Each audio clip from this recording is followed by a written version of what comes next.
Aproveitar o tempo de líder de hoje, tempo de líder do partido, porque uma deputada que nos antecedeu, ela fez a lembrança de que hoje é aniversário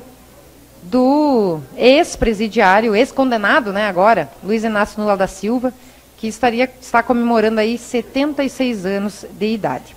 E temos aqui que meditar sobre essa data, deputada Bia Kicis, é muito importante que a gente aproveite a data de aniversário dessa liderança de esquerda que muito se destacou na história nacional, infelizmente,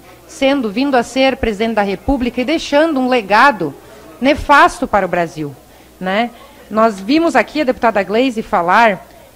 de que ele, né, então surgiu como operário, trabalhou pouco, né, porque daí se aposentou por invalidez, né, eu acho que teve aquele acidente do dedo, e que pouco trabalhou, mas diz representar os trabalhadores, formando sindicatos, formando o Partido dos Trabalhadores e ajudando como liderança aí da esquerda a formar várias outras lideranças na América Latina, o Foro de São Paulo, o próprio Partido dos Trabalhadores. Na educação, na saúde, na economia, que o Lula foi um bom presidente. Foi também na política externa, uma política externa altiva e ativa, em que o Brasil tinha um papel destacado, que o Brasil era respeitado, o que não acontece hoje com o Bolsonaro, que ninguém convida ele para visitar outro país. E ninguém vem aqui também para não se contaminar com essa situação que ele criou aqui no Brasil e o que ele representa. Nós fizemos a articulação da América Latina com a CELAC, articulação da América do Sul com a Unasul, conseguimos fazer os BRICS numa articulação importante em nível mundial e éramos reconhecidos em todos os fóruns, inclusive nos de meio ambiente, que agora o Brasil deve passar vergonha na COP, que vai iniciar domingo. Então Lula e o PT legaram ao Brasil governos que incluíram as pessoas e que deixaram o nosso país orgulhoso de si mesmo. E sempre foi esse o objetivo do presidente Lula, colocar as pessoas como objetivo central de governo, colocar as pessoas no orçamento. E é por isso que eu quero aqui parabenizar o presidente Lula, parabenizar tudo que ele fez pelo povo brasileiro, e não tem outra justificativa que não esse legado que ele fez ao povo brasileiro, que o está colocando em primeiro lugar nas pesquisas eleitorais. Embora longe das eleições, ele já representa a esperança do povo, o esperançar, como dizia Paulo Freire. E aqui a gente fala muito do PT, tentando desmerecer o governo Bolsonaro, que, ao contrário do governo petista, é sim um governo honesto, que, ao contrário do ex-presidente Lula, não rouba e não deixa roubar. E vamos lembrar, então, vamos aproveitar essa data para lembrar, deputada Bia, de dessa herança maldita do PT, né? O PT, basta a gente lembrar do clima emocional que a gente vivia na véspera da eleição de 2018, quando a gente, ao perceber que talvez haveria uma reeleição de um dos candidatos do PT, um desânimo geral assolava a nação brasileira. Porque o PT instalou não só a corrupção econômica, começando aí pelo mensalão, que era um sistema de compra de votos aqui dentro do parlamento brasileiro, pagando, mediante propina, os deputados para poder votar as matérias. O petrolão, que foi o uso da Petrobras para desvio de dinheiro para os seus sectários, foram aí prejuízos que a Lava Jato demonstrou da ordem de 42 bilhões de reais. Fora o escândalo do petrolão, tiveram os fundos de pensão, que pouco é mencionado também, né? Nos fundos de pensão, nós tivemos aí, só da Postales do Correio, um rombo de 5 bilhões. Fundos de pensão da Petrobras, da Petros, rombo de 20 bilhões, que poucas pessoas comentam desse rombo do PT. Fundo de pensão do Banco do Brasil, da Previ, um rombo de 13 bilhões de reais. Fundos da Caixa Econômica Federal, FUNCEF, rombo de 12 bilhões de reais. Fora também os fundos de pensão, nós tivemos aí a CPI do BNDES, que a imprensa brasileira pouco noticiou, que tramitou nessa casa. Tivemos vários parlamentares da nossa base que ajudaram na CPI do BNDES, que desvelou para a sociedade brasileira mais de 500 bilhões em rombo do dinheiro do povo brasileiro, que era largado a fundo perdido para outras nações da América Latina, para Cuba, para a Venezuela, mais de $1 bilhão em obras, para Cuba mais de 650 milhões de dólares, e nada disso retornou enquanto o povo brasileiro tanto necessitava de melhorias. Também temos que lembrar da Copa de 2014, dos estádios que bilionários que o PT construiu e que são verdadeiros mausoléus, elefantes brancos, que poderiam ter sido construídos UTIs para ser utilizada quando deu a pandemia, mas não, em vez de investir em saúde, investiam em estádios para tentar dar um status irrelevante para o Brasil, que tanto precisava investimento em outras áreas. Então, o que falar do caos, assim, ó, reconhecer os estragos da gestão Lula, da gestão PT, vai muito além do plano econômico, dos prejuízos econômicos que a gente mencionou aqui e financeiros. A gente tem que lembrar que o Lula, ele causou um verdadeiro rombo, uma verdadeira corrupção das mentes, num projeto totalitário de poder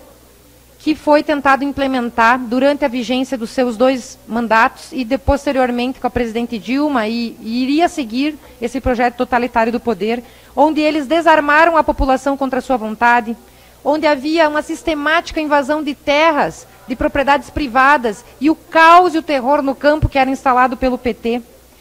O Lula falou que, se voltar, vai fazer, a primeira das coisas que ele vai fazer, com certeza, é novamente desarmar a população, derrubar os decretos de armas, que facilitaram o acesso às armas. Ele falou que vai regulamentar a mídia e a internet, ou seja, vai censurar as pessoas, algo que o presidente Bolsonaro vem sofrendo desde o início, com a CPI e com o inquérito das fake news. Fake news nem é crime, sequer conceito temos, e quanto mais pessoas sendo presas